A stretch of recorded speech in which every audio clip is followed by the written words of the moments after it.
Good morning, good morning. Good morning, good morning. How is everyone doing out there? So, we're going to have some fun today. I'm going to pop the presentation out onto the monitor here so we can get this started. Just give me 1 second. And if you'd like to watch this live, you can do so on my YouTube, Bookmap's YouTube, Twitter, or the Bookmap Discord. We're kind of all over the place today. It's pretty cool. So, hope everyone had a good holiday weekend break here. We're coming back into a market where there's some pretty consequential events that are going to be playing out here, not the least of which will be Nvidia earnings, but I think Fed minutes will also be pretty important. But before we get into all of that, let's fire up this little presentation I made for everyone. So first up, I'm Markets of Mayhem. You probably know me from Twitter, YouTube, or elsewhere. I've been trading for 19 years. I started with stocks, moved my way into options, Forex, futures, and navigated my way through the great financial crisis. Made some great trades, made some big losers, but learned a lot along the way in that experience, and it's helped to shape how I trade, being more systematic, more oriented towards momentum, and more disciplined in my approach over time.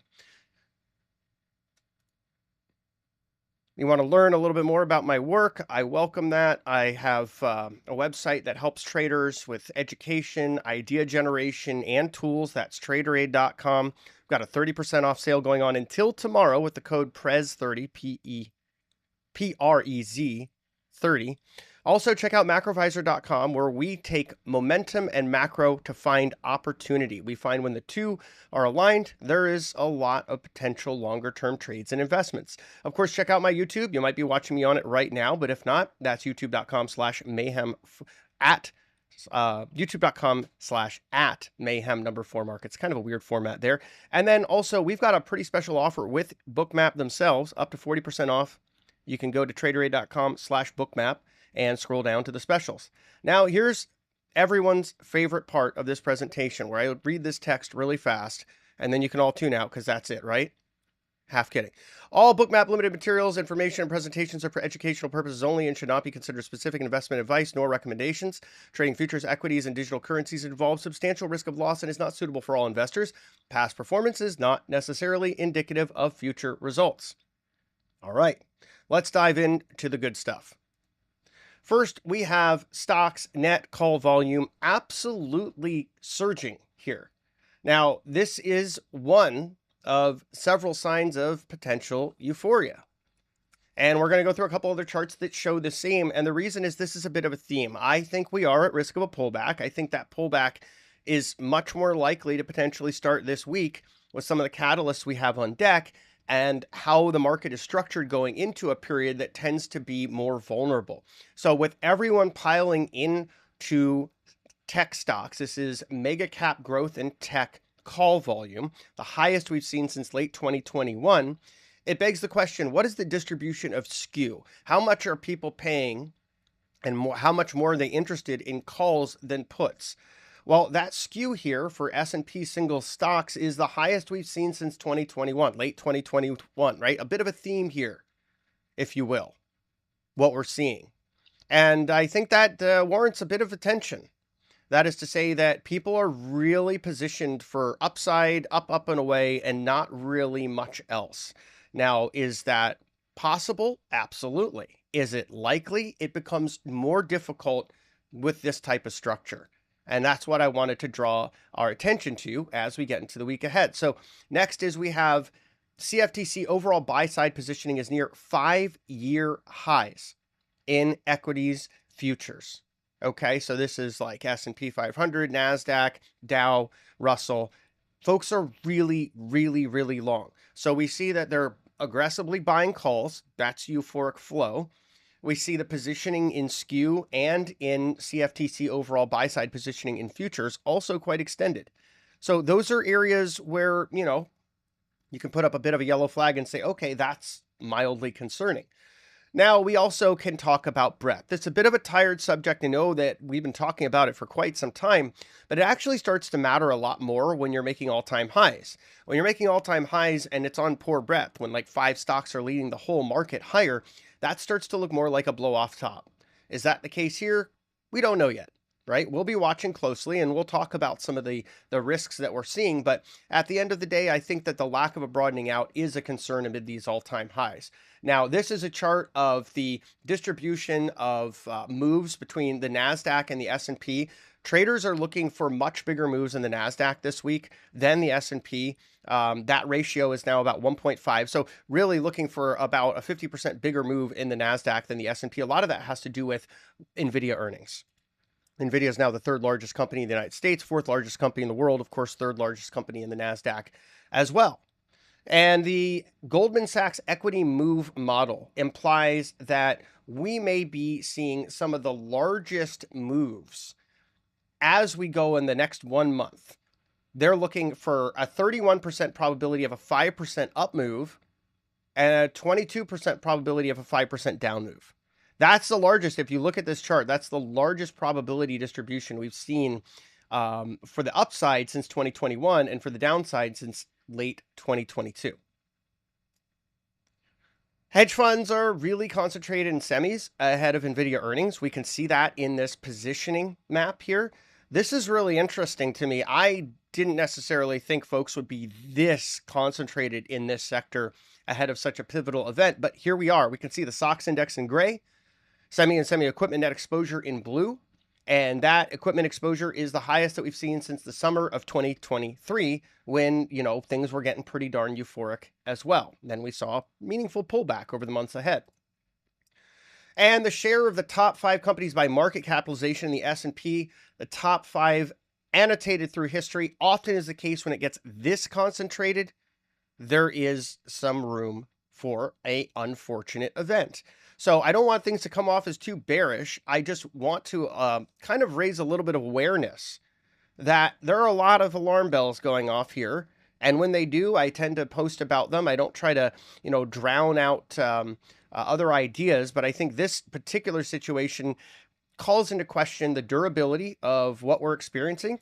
And, whether or not it's a decent time to consider maybe raising some profits and looking for some hedges. 6 month out at the money S&P puts are incredibly attractively priced here. And let's look at the weight of the information technology and communication services sectors in the S&P versus earnings. Earnings are not catching up with the way these are performing. That's another risk. And speaking of earnings, guess what? We've got Nvidia earnings Wednesday after market. Everyone will be watching this. I think it will be a pivotal event for how the markets trade for the rest of this week and probably the rest of this month.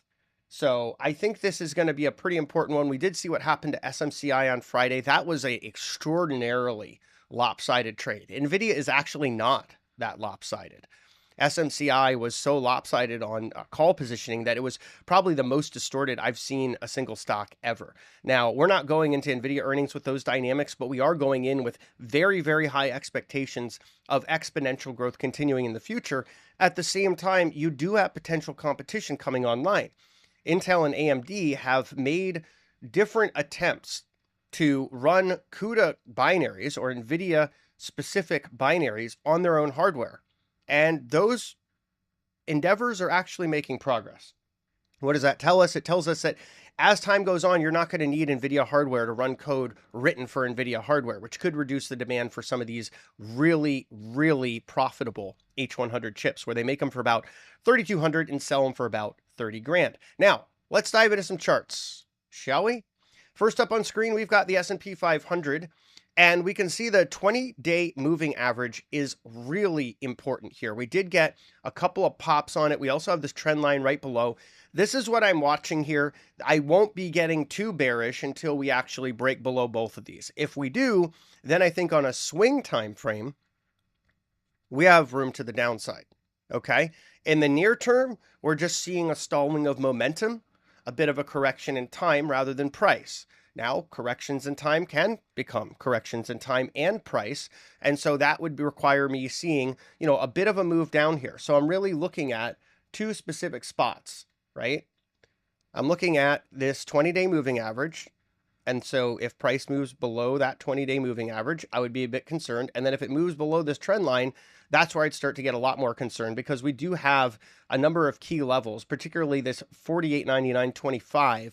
If we move below that, there's really not a whole lot of convincing support until 47.69.50. So I'm looking at this chart saying, we're a little early to be going really short. It's not a bad place to take some profits, but if we do move below these two key areas, that's where I start to get a little bit more aggressive looking for downside. The NASDAQ has a similar, albeit more perilous look here. That is to say, it is now testing that 20-day moving average. I didn't extend the trend line, but it's just above that as well. And we can see down here, RSI is moving lower. So that's telling you momentum is not on the side of the bulls in tech right now, as we're seeing some signs that this is actually a little weaker than the S&P. S&P looked like it was more kind of, topping out at the same area. The NASDAQ's actually not even able to reclaim that prior high and is starting to show some signs of potentially rolling over here. The Russell comparatively looks better than the NASDAQ, and in some ways better than the S&P as well, though I think some of this has to do with short covering that was happening last week, because the Russell is really one of the favorite shorts of hedge funds to balance out their portfolio. And so when they do, when they balance out that portfolio, they're looking at shorting the Russell, going long mega cap tech, right? And so that ends up being a bit of a pair trade they put on, and when it's not working, they tend to cover the Russell, and last week it wasn't working so well. So some of that upside there, that might have been from hedge fund covering. So just something to take into consideration. I know there's some bullishness on the small caps here. I'm not saying folks are necessarily wrong, but take into consideration SMCI is accounted for like 85% of the Russell's upside this year. And what happened on Friday might call into question whether that's durable or not. Now we have gold on screen. Gold just trapped. It's just trapped in a range. Doesn't really seem to be doing much. I do like some of the upside we saw late last week. It brought RSI over 50. I do still need to see gold push above this point of control and ultimately 2071 to say we have a chance at 2100. Citigroup did put out a note. They're getting more bullish on gold. They're looking for the potential for $3,000 gold by 2025. But for me, I still need to see really a breakout. And honestly, because this area here has been such an area of resistance, I really need to see a breakout above that 2098 level to be convinced that we're going to new all-time highs in gold. So for now, we break above the point of control. We got room to 2071.50. We break above that. We've got room to 2098. We break above that. We've got room to all-time highs. But I think that journey is going to be a bit tricky. Next, we've got crude oil, which overall still looks bullish, but it is below this trend line here as of trading this morning. When I took this, I'd like to see it break above there and 79.75. I think if it does, that's where we've got room for 86.52. We can see some building up in momentum here with the RSI. I'm still leery though, because we can see that this is an area that we're at right now where there's been a lot of resistance in gold in the past, in oil in the past. We can see that in multiple different areas. So is this time different? Well, let's let price be our guide and tell us. Now we've also got the 2-year note futures. These are really important for interest rates. This is kind of like watching the market's expectations for the Fed. The higher price goes, the easier people expect the Fed to be. The lower price goes, the more aggressive their pricing in the Fed's resolve, right? So we've had this sort of rally and then coming down as we're starting to hit reality that maybe some of those expectations were just a little inflated for 5 to 6 cuts this year to start as early as next month. So we're seeing a bit of a reevaluation here. I think if we cannot hold this 101.28.1 level, that was support in the past, we do have some potential to move further down, and that could come with any data that suggests that the economy is stronger or inflation is coming back. That tends to be a big mover of interest rates. Similarly, we see the 10-year note futures also showing that look of rolling over, consolidating of late. But if they break up below 109.01, I do think they have a lot of room to the downside, which would imply the 10-year note rate moving well above 4.5%. Euro USD actually looks like it's trying to stage a rally here. Interesting in light of rising interest rates, which is typically bullish for the dollar, and the euro is the biggest counterbalance in the dollar index. But nevertheless, watching this one closely because it's broken above this downward trending line. It's broken above the 20-day moving average, and it could have some room to run here. So we'll be watching this intraday to see what's going on with the euro. Another area that's somewhat encouraging is RSI starting to break above 50. And then finally, we've got the US dollar versus the yen. And there's really nothing to like about the yen here. There's everything to like about the dollar. We're continuing to see the Bank of Japan, talk more dovishly. Their country is now in a recession. So there's not a lot of reasons for them to look at tightening policy in the here and now. So I do think that the yen has further risk to the downside, which tells me, the dollar could get back up to this old area, this 105.91 area. That's what I'd be looking for from this move before I take off my core. So that's everything I have in the presentation. Now we're going to move over into Bookmap and take a look at the markets and concentrate on some of this microstructure here. If you're not watching this live on YouTube, Discord, or elsewhere, you definitely should. You're going to get a lot more value out of it seeing everything live that I'm sharing than hearing it on voice. Although voice is fine, and I'm hosting a spaces and I appreciate you all tuning in. I think you'll be able to get a little bit more out of seeing what I'm talking about here. So on screen, I've got the S&P 500 futures. We're just about 15 minutes away from the open, kind of a flat trade here pre-market. And if we look at the implied open here, it's about down 30% for the S&P, down about 0.4% for the NASDAQ. So looking at a potentially downside open below S&P 5,000 on cash, which is kind of important because there's a really, really, really large area of options positioning at that same level at S&P 5,000. So let's take a look around some of the other parts of the market here. We've got the NASDAQ. NASDAQ is obviously the more volatile brethren of the S&P. We actually see a really interesting spread of resting liquidity in the NASDAQ. This is somewhat unusual because this is not a very liquid trading vehicle most of the time. So you can see the NASDAQ order book depth is about 7,400 across the entire book. So when you see this many contracts sitting there waiting rather than moving with the bid, particularly right under here, this 115 at 17,655, that's noteworthy. That's a decent amount of the total order book liquidity just kind of hanging out down there. So someone is looking to either cover a short or buy exposure at that price. We also see more resting liquidity even lower in the NASDAQ. Now, again, the reason that I draw attention to this is it's not often that you see it.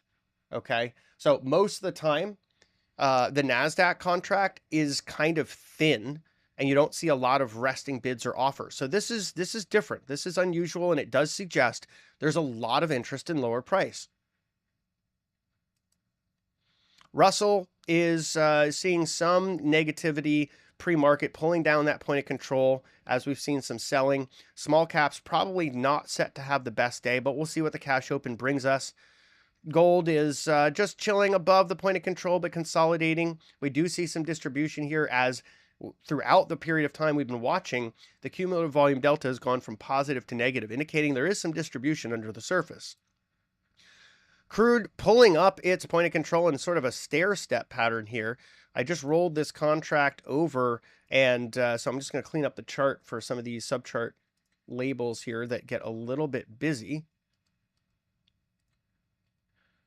All right, and we see that, there's just a bit of volatility here, but overall going into today, crude is just marginally lower.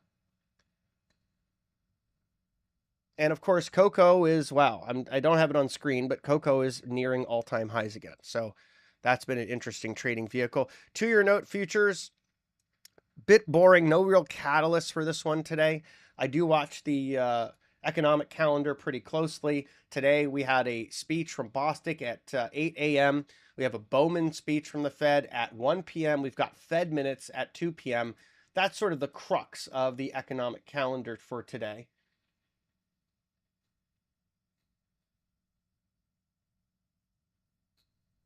And I don't see any real summary from Bostic's comments on the news feeds that I'm watching, so maybe not too much discussed of interest. Going to the 10s, similar to the 2s, not much of a catalyst there. 30s, pretty similar as well. We do watch all this because some of the big moves intraday can be led by rates, which I think is a really important intra-market dynamic to pay attention to. Then we've got the euro. Euro is continuing to move higher here. This is something we talked about a little bit in the charts before we dove into Bookmap, that there was some room for the euro to continue moving higher because it had that double breakout. And then we've got the yen, which is also marginally higher. We see the point of control pulled lower by sellers, but the yen is starting to make a bit of a recovery here. So we've kind of gone the rounds across different futures contracts. I'm going to go back into the S&P here. We're going to zoom out just a little bit. We can see that there is a very large resting bid down here around 49.82.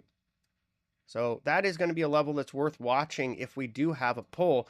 Similar down here around 49.49. And just below that, we've got the second largest area of gross gamma exposure. The largest is right here at this volatility, volatility trigger. I'm sorry, we don't have that on screen yet.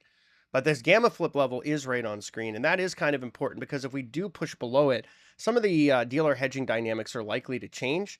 And what that means is below that gamma flip level that our naive model has calculated, it is likely that you see dealers more inclined to sell dips and buy rips, right? So that's different than the dynamic we're in right now. We're at positive gamma. Positive gamma indicates buying dips and selling rips, which is kind of a compressor of volatility, right? So if we do get into that negative gamma territory, we do expect volatility could increase. So it's something to keep an eye on, and that's going to be, really pushing convincingly below ES 5000 and building acceptance there. Now, as we're approaching the open, we do see more resting liquidity building below us here. Pretty convincingly large levels of resting liquidity. So there are other players in the market that are looking for this thing to pull back today as well. At least that's how they're positioned now. Cash opens in about 9 minutes, so we'll see what it looks like after that.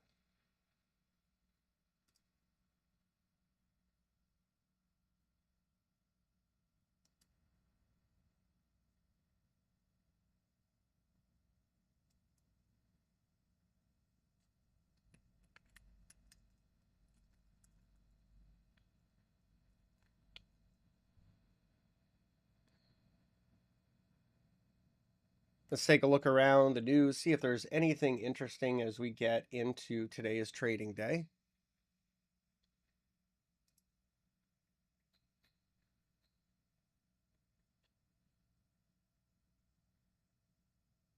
Oh, my partner Aisha puts together an awesome note every morning that whether you're an investor or a trader should consider checking out, called Breakfast Bites. It's on Traderade and Macrovisor.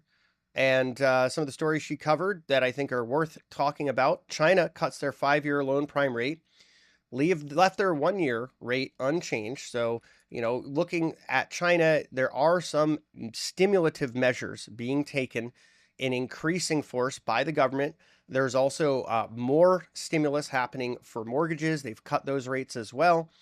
So that tells us that, they're still trying to get this economy off the mat, but it is an economy that remains, I would say, troubled. Home Depot had some comments on the consumer. They said, our market is on the way back to normal demand conditions. Pressures we saw in 2023 are receding. Demand for home improvement dipped throughout the year as consumers spent more of their dollars on experiences. So that actually is a trend that I think is going to continue. This idea of focusing on experiences now, rather than just saving and working hard and then hopefully one day retiring. We see a lot of young people changing their attitude towards life. So it's very interesting to see that, even Home Depot is mentioning this. The Financial Times shared some alarming concerns on U.S. commercial real estate. Again, this is all from Aisha's Breakfast Bites this morning. And I think it is interesting. We are seeing pockets of regional weakness, and it's really in the office building space. That's where most of that weakness is. And it's in major metropolitan areas. San Francisco is probably the hardest hit. So, there's going to be some regional banks that take a hit on this. I don't think it's going to be the big money center banks. I'm not really worried about JP Morgan or Citigroup or Wells Fargo on account of commercial real estate. But some of these regionals where their loan books are very concentrated in office buildings, they could have some trouble. And the New York Community Bank situation could be a bit of a precursor of what to be concerned about there. So that's the recap of some of the most important stories. One other I'll mention is Capital One is going to buy Discover Financial, deal valued at about $35.3 billion. That's going to be one of the biggest deals that we've seen in a while, and certainly the biggest deal of 2024. And they're aiming to close that deal in late 2024 to early 2025. That's a pretty big deal.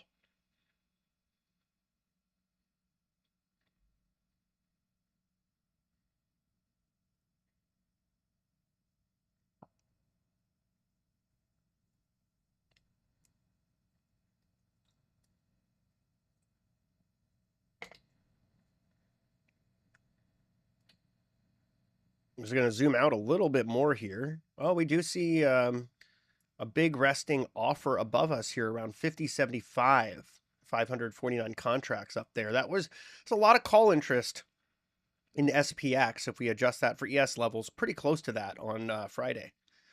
And there is a call wall, or the largest area of net call positioning, just up above. And I'm going to imagine that's at about I'm sorry, that's going to be about SPX 5100. I think the delta at this point is about 1250.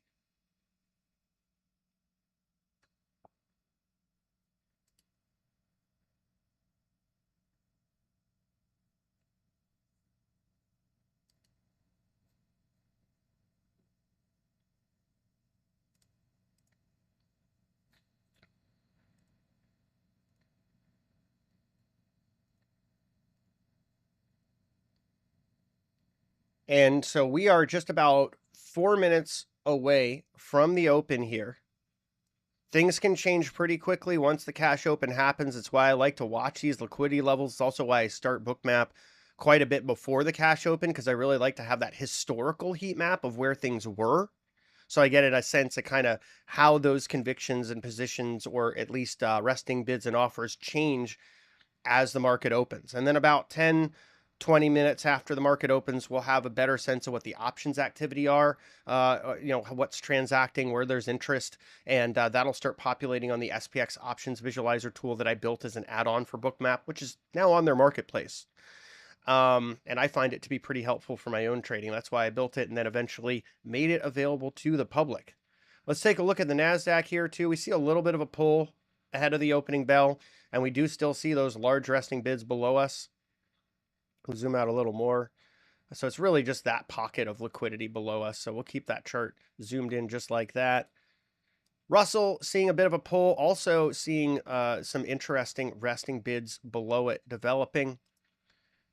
And gold chopping, consolidating sideways here, but still seeing that CVD dropping, some more distribution there overall. And I'm just going to clean up this chart of crude, the subchart indicators here. There we go. And remember, we're watching for basically crude to break 80, and then it probably has about another, $8 higher from there. Rates actually giving us a little relief ahead of the open, which is interesting to see stocks going the other way. And that's across the 2s, the 10s, and the 30s. And the euro climbing, meaning the dollar's weakening, again, making it a little more interesting that stocks are going the other way. Typically, these intra-market dynamics would suggest that there'd be a bit more of a bid. We'll zoom in a little more on the S&P ahead of the open here. We've got about 2 minutes left.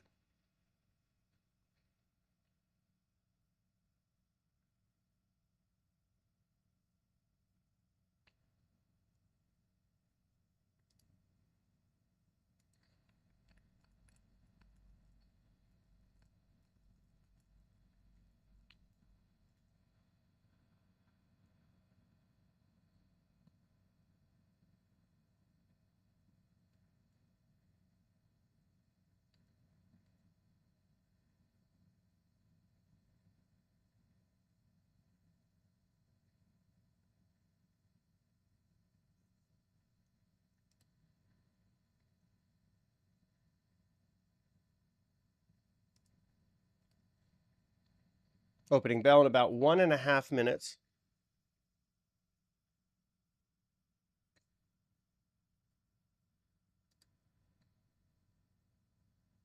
Google is preparing to roll out their Gemini subscription with enterprise plans for workspaces. Interesting. I guess if we rename Bard to Gemini, it suddenly becomes a viable product. We'll see how that goes.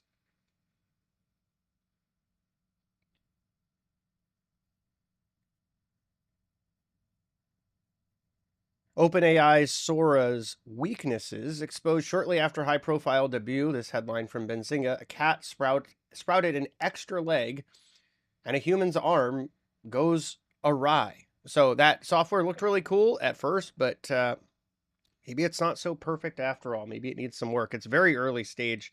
I still think it probably has a lot of potential, but I'd be very concerned about the quality of deepfakes that could come out of something like that, because boy, some of that stuff did look pretty realistic the first go around. Obviously, if you watch the videos more and more, you can start to see some of those imperfections in them.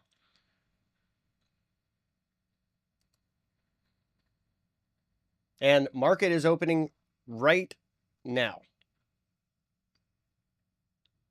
So we'll zoom out a little bit, see what changes in liquidity happen or do not happen. We see a little bit more liquidity building above us here. We are in a week where we don't have those supportive flows from the decay of puts in SPX. So that does open the possibility for larger moves, potentially to the downside, should there be a catalyst. And that's the big caveat. There does need to be a catalyst. Which is why when we're looking at rates and the dollar today, both going down, that's relatively constructive for stocks. But again, there's just such aggressive positioning all over the place that it does beg the question: if everyone's loaded onto one side of the boat, does it start to tip over? We'll definitely have to see if Nvidia is that seminal moment or not.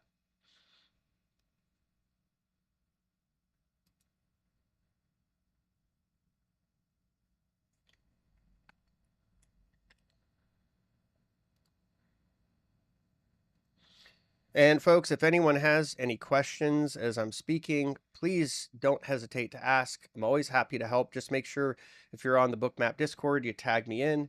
And if you're in any of the chat rooms, I should see them, but I'm in like 4 of them right now. So I am just kind of periodically checking around to see where those questions may come up.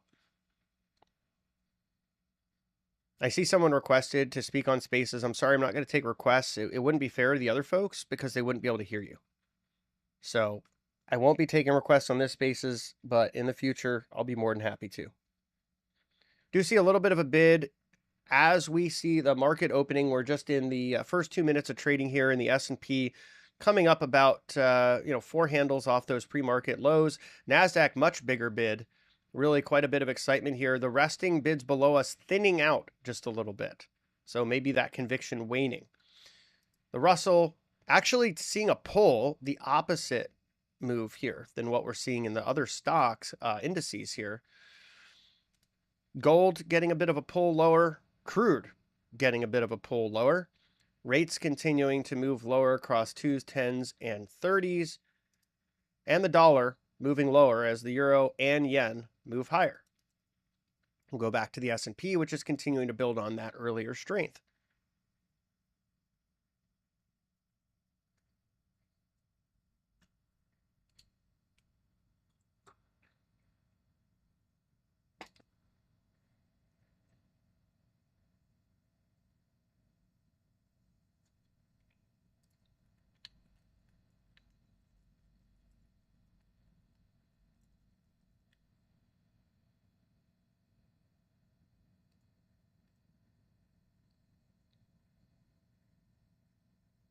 And this opening bid is on reasonable volume. Typically is the case that a lot of transacting happens in the first hour, hour and a half, and the last hour, hour and a half of the trading day. The middle part is generally a bit more hollow unless there are some outside catalysts. So lots of institutions transacting here. That's one of the reasons the volume is going to pick up right after the opening bell. Let's take a look at the NASDAQ. NASDAQ's actually seeing a little bit of a pull after that bid from the open here. Russell's bouncing off of its lows after dragging the point of control lower. Just testing VWAP here. Intel in talks for 10 billion plus in CHIPS Act incentives. This is coming in from Bloomberg. The stock is bid to 45.02, up $3. I'm sorry, $1.51, 3.39%. So that probably helped a little bit with this initial bid in the Nasdaq. But semis are a very crowded trade right now, so I'm not sure how sustainable that is. S&P looking comparatively stronger to the Nasdaq. Now, I like to look at the Nasdaq as a momentum leader. So usually as the Nasdaq goes, the S&P goes, and we can see a little bit of weakness coming into the S&P after the Nasdaq started rolling over, right? So the Nasdaq, once again, as I've said on like every single one of these streams, it tends to lead, and it is today in both ways.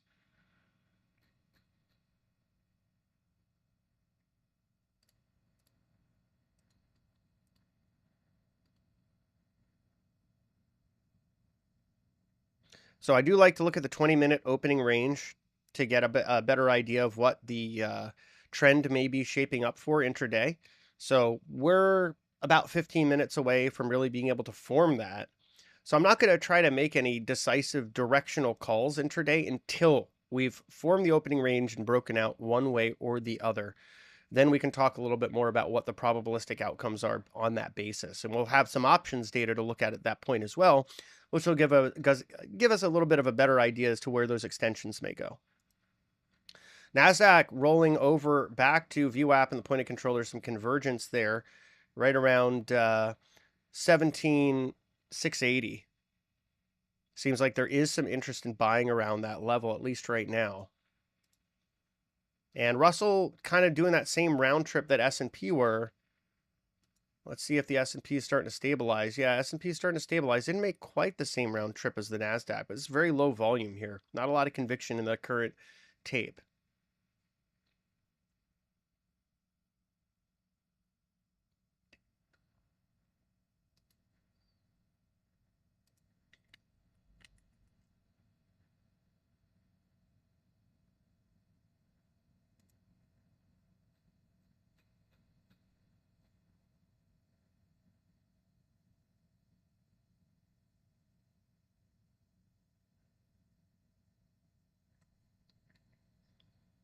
And seeing a bit of a pull again. NASDAQ now coming back lower, breaking below the point of control.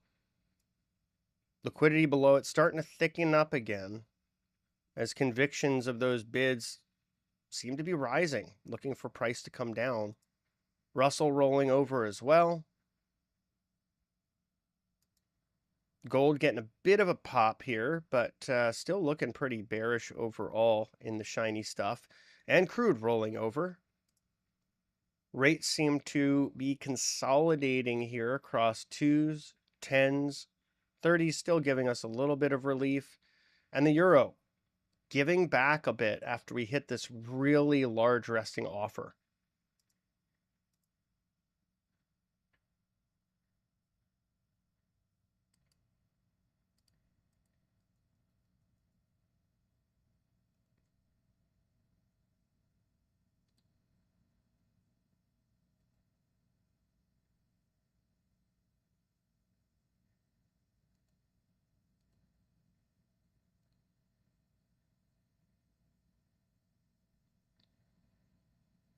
And we're just testing that gamma flip level here as well, which I think is pretty important, particularly if we move below it and build some acceptance. That tells us that we start to enter a different trading dynamic, which is likely to be more volatile.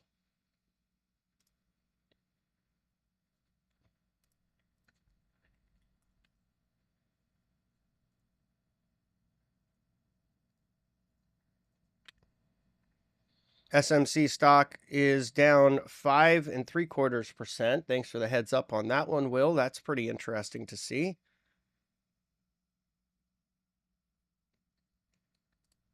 And the call skew on SMCI, as I was mentioning earlier, was so absolutely nuts in terms of bullish upside speculation that an event like Friday was all but inevitable, and some continuation therewith was not terribly unlikely. Nvidia getting pulled down about 3% here today.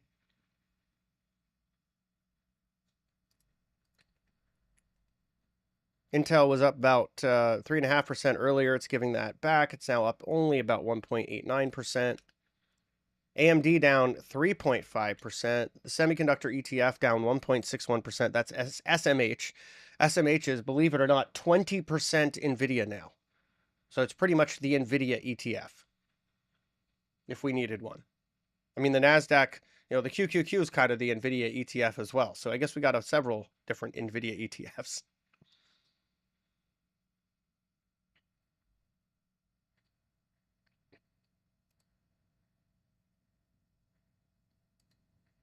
And that pull continuing now below that gamma flip level and filling in these areas, these resting bids below us that we talked about pre-open as areas of interest where large players were looking for price to come down a bit before they were willing to buy. NASDAQ, similar look, getting into these large pockets of resting liquidity below where large participants who move lots of money around were expressing interest in lower prices, and they're getting that.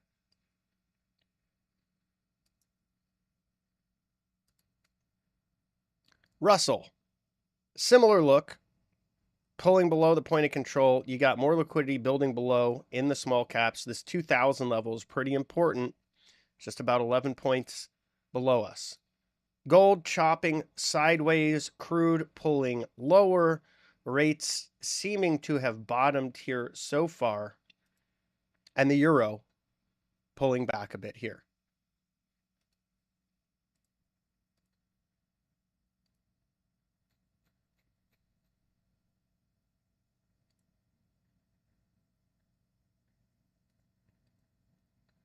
We'll go back to the S&P, which is continuing to pull back here.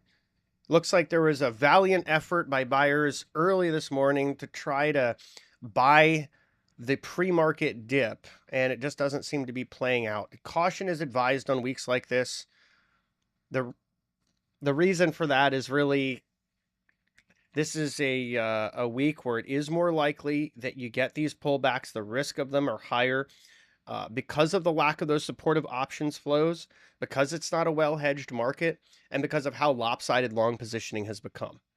So you've got all these convergent factors that suggest that, maybe, just maybe, we're in a bit of a euphoria here. We've had a bit of a melt up, and a pullback is healthy. Doesn't mean we're like immediately going into a bear market or anything, but a correction in time or price, as I've been saying, is healthy. If you're, bullish on the market, or if you just have stocks, assets, like everyone, then you don't want to see things go straight up led by just 5 stocks. It's not healthy. You really want to see a broadening out and a bit of a rotation into some of the lesser loved parts of the market, so it doesn't look like a speculative euphoria. And, a pause is healthy, a pullback is healthy.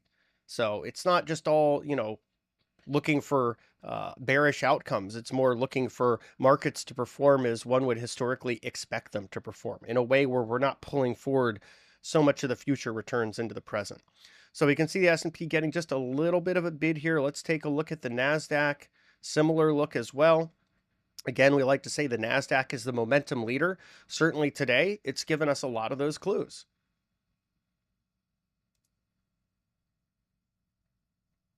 I think the NASDAQ was the first to really pull back and then try to stage a bit of a counter trend pop and then continue pulling back, and the S&P followed. And it seems to be continuing to do that. And we see this resting bid below us around 49.81 growing. Now 670 contracts. That's not big enough to be what we call like an inverse death cloud. I think it's a term my partner made up, but when you see like a huge thousands and thousands of offers above us, he would call that a death cloud, because typically price would get there and stop. And then the inverse death cloud is like thousands and thousands of bids below us, and it's just so much liquidity that typically you kind of run the other way, right? Almost contrary to auction theory. This isn't big enough to be that, but it is big enough to act a bit like a magnet.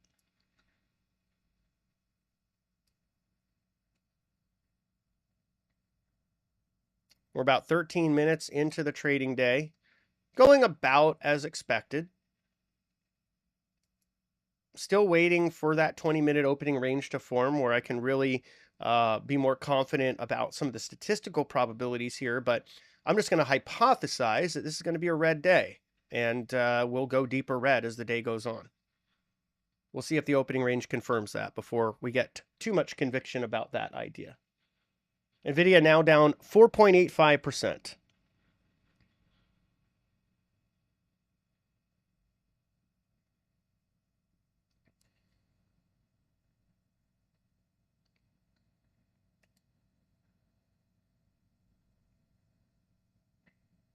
See just a little bit of iceberg selling in the NASDAQ here too. On that pop, someone came in with 234 and, basically sold right into that. So there is an appetite to distribute by some of the larger players.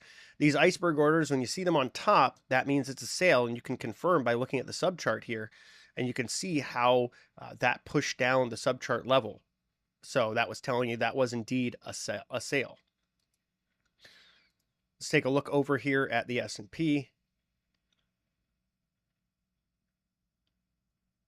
There's a lot of selling aggression from 5,000 and below. So for sellers to remain in control, they really got to keep this thing below these levels. If price starts to move well above 5,000, not only would that be above the point of control in VWAP, but it also put a lot of these aggressive sellers off sides. So they need to keep the momentum going. They've got work to do to kind of be safe. It's not automatically a win for the sellers here. If we pushed up, 15 handles or more, they'd probably get a bit nervous and start covering some of those shorts. Now, we do see sellers pulling down the point of control here. Just happened. That is a bit bearish to see. That shows us there's a lot more volume transacting here. And if you look at the session range volume profile, you can see that, right? You can see that 705. There's a lot of interest around this 49.90 level. We should have our options data populating shortly here from the SPX options visualizer for the intraday flows. We do have the larger positioning levels where we examine the entire options chain of the S&P still visible here. Those are always there, but I calculate the top 2 calls and puts that are transacting on the S&P 500, and then I adjust them for the S&P 500 futures levels. There's a delta of about 12.5 points now, and then that populates on the screen. So you can see it right now. Hot call, 201 volume, warm call, 21 volume, right? And then you've got interest in the most active put contract. That's the most active contract on the entire chain. The hot put, 210 traded there so far, quite a bit lower than price. So you can see where larger traders are starting to indicate their interest. They're looking at lower prices, quite a bit lower prices on the put side, about 1% lower from where we are right now. And we'll keep an eye on those levels. This SPX options visualizer was built for Bookmap. I built it over the last several months, tested it rigorously, and now it's available on the Bookmap marketplace.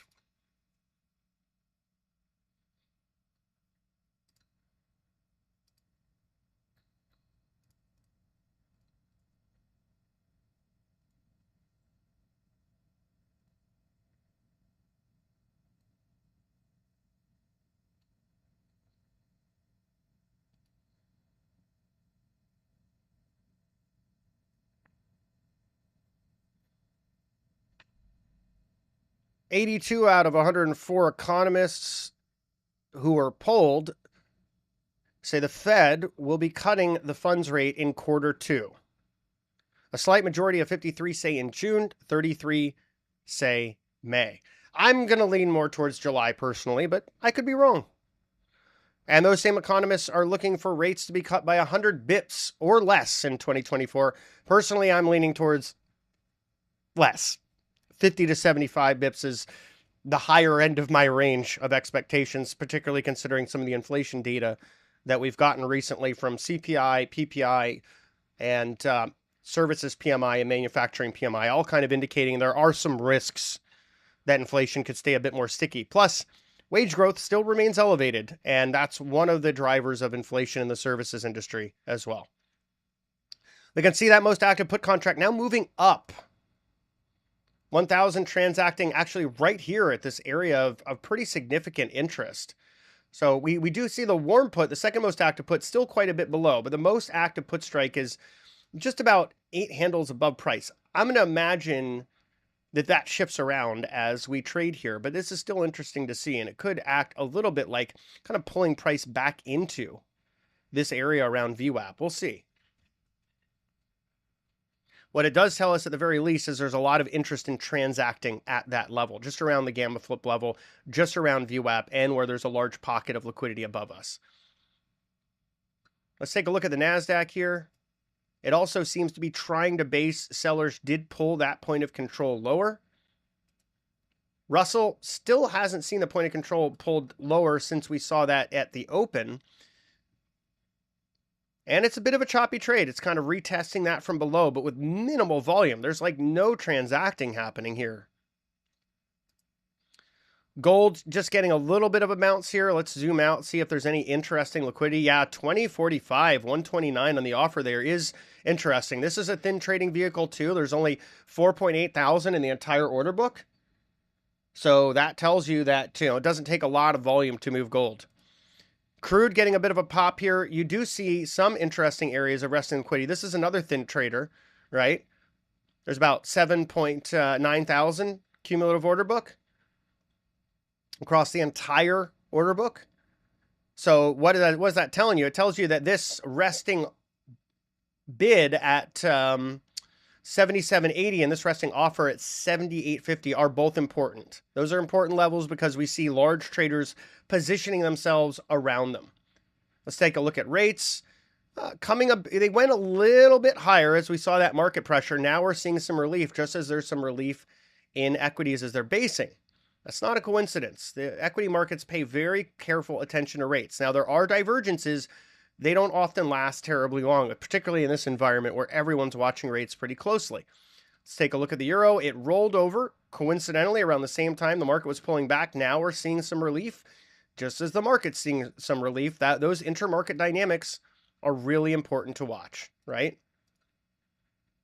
So let's see if that helps. Let's see if the rates coming back lower and the dollar pulling lower helps these markets. If not, if there's still that level of relative weakness, that's a further indication that this is kind of a bearish distribution day. We have formed our opening range here, right? So we've got the top of the range here at about, let's just call it 5,850. And we've got the bottom of the opening range here at about, let's call it 49.89. Make it clean. If we break below that 49.89 and build acceptance, that's an opening range break lower, and that statistically indicates the probability of continued downside.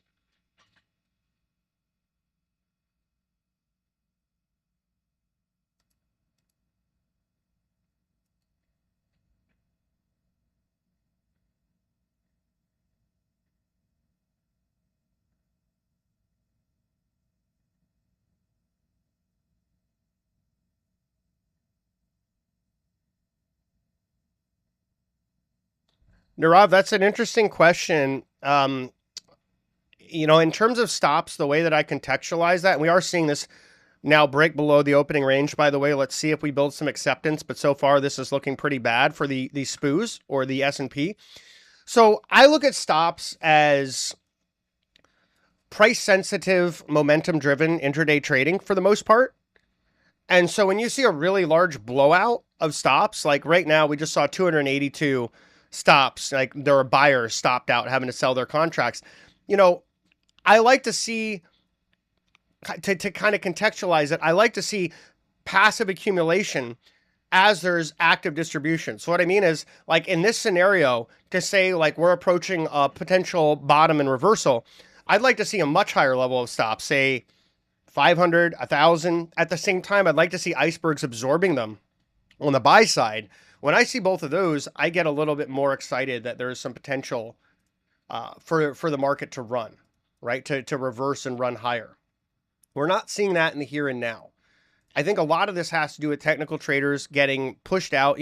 Some folks were probably looking at the bottom of that opening range and saying, boy, if it really breaks that decisively lower, I'll stop out.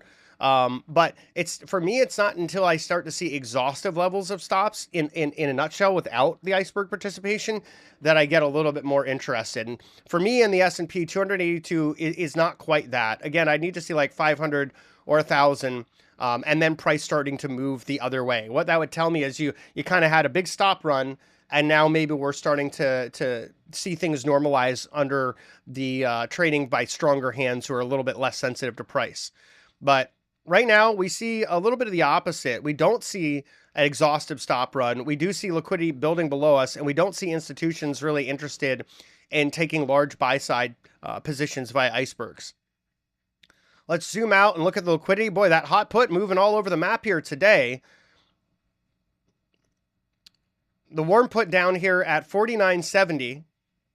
That's where there's a resting bid of 308. So that is convergence. That means that this level is really important, but we still need to chew through a very large resting bid, just about 49.82 to get there. This is now a large enough resting bid where it may act as an area of support. It is over 1,000 between these contracts being stacked up, the 234, the 205, and the 677. So I think that's important to watch. How do we react at this level?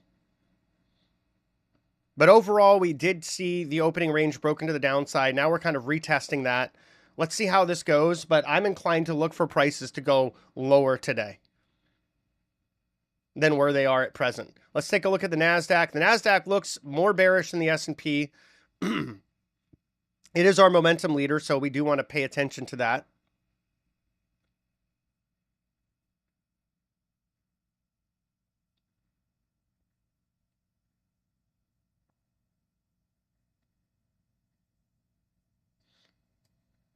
Got about 5 minutes left on the stream. Want to thank everyone for tuning in. I do these every Tuesday at 9 a.m. And then I stream on a couple of other channels throughout the week as well, including on the Traderade Discord.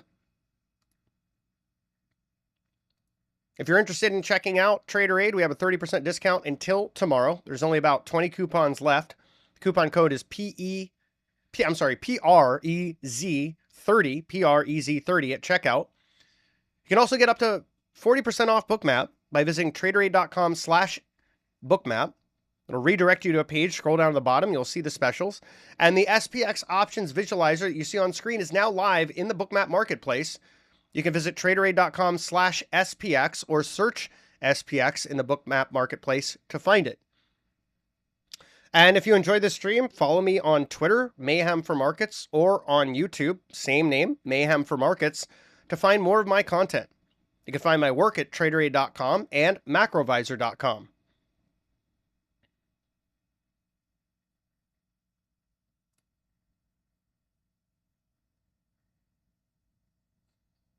Good question, Demo Trader. So no, I don't have any relationship with, let me just tell everyone out there, because I got a lot of folks listening. How does the SPX options visualizer get its data is what I was asked. Does it do so from Spot Gamma? So to be perfectly clear, I have no relationship with Spot Gamma. I respect their work, but I built my own tool, my own algorithm, my own engine in Python. And that engine goes over about 10,000 data points in CBOE's options data every minute.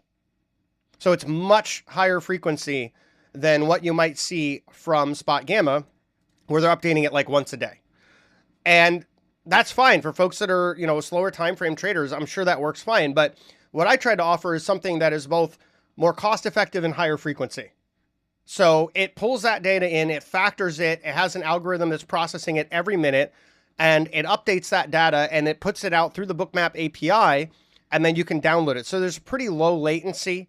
And the algorithm is something that I've been working on for about 6 months. And I finally got it to the point where I feel like it's production ready. And so I released it, but we've been using it also on the Traderade Discord for some time. So I've had the help of our awesome community in testing it as well. And someone asked, how much is my new add-on? It is $40 a month or $400 a year.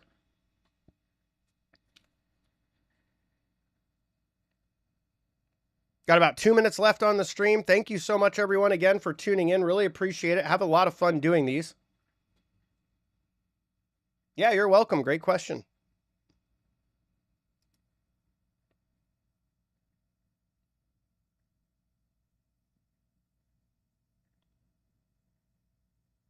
Let's take a look here at the NASDAQ. Just, again, point of control being pulled a bit lower by sellers. So this does look like a distribution day to me overall. The Russell is also getting this bid. To me, that kind of looks like we're seeing that K-shaped short covering where NASDAQ is losing, some of the big positions that hedge funds are in are losing, and the Russell is getting bid off of its lows, which is kind of an indication there's a bit of shrinking of the book. That is to say, deleveraging, where you're covering your shorts and exiting some of your longs. I think that's part of what we're seeing in today's tape so far. We'll revisit the S&P one last time. I'll zoom out for you all so you can take a screenshot if you want to take a look at these levels here. But we do have a lot of interest below that hot put moving lower. So you can see the folks that are transacting the options market, they're interested in prices either quite a bit higher or quite a bit lower, but not really right at spot. So it does provide greater potential for a more volatile day as the day goes on. There is more interest in the calls than puts right now. The most active 2 call strikes exceeding the most active 2 put strikes by about 1,000 each.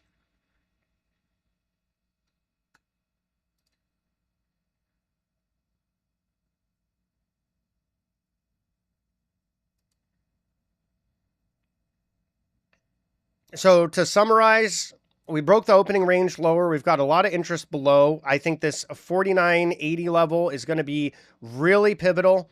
If we do break below it, I think we've got some pretty decent chunky room to the downside here, particularly down to 49.70, and then this hot put level, which is dynamic. It'll move as transacting changes throughout the day, but for right now, it's about 49.64. So thank you everyone for tuning in. This has been my stream. Back to the futures with Markets and Mayhem. Really appreciate you checking it out. I'll catch you next week on Tuesday on the Bookmap YouTube, and I'll be around Twitter, YouTube, and the Traderade Discord for the rest of the week, sharing my thoughts and insights. Talk to you soon.